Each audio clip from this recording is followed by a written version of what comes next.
C'était mi-juin. Des photographes de l'agence France-Presse immortalisaient des Libanais devant leur frigo vide. Des clichés qui montrent le désespoir jusqu'au désespoir ultime.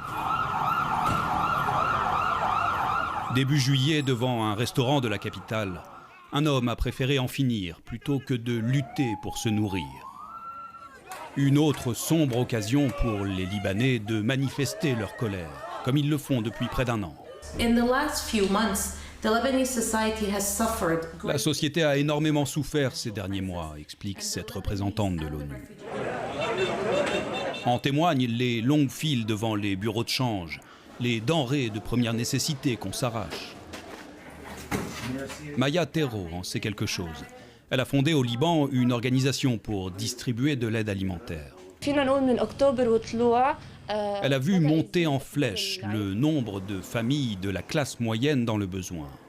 Près d'un Libanais sur deux s'est endetté pour manger ou pour payer son loyer.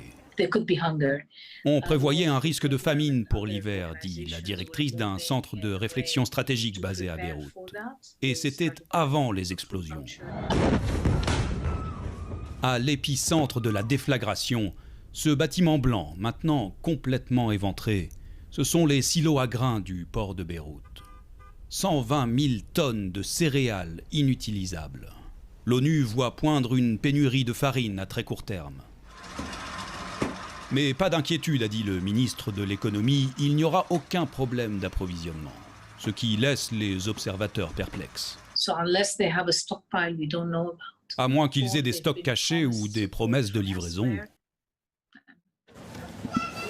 Les prix des produits de base avaient déjà doublé entre septembre et mai.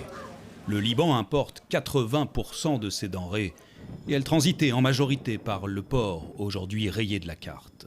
La réorganisation des circuits fera probablement monter les prix.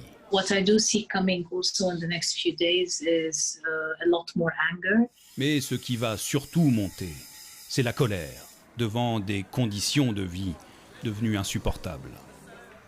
Ici Mathieu Prost, Radio-Canada, Montréal.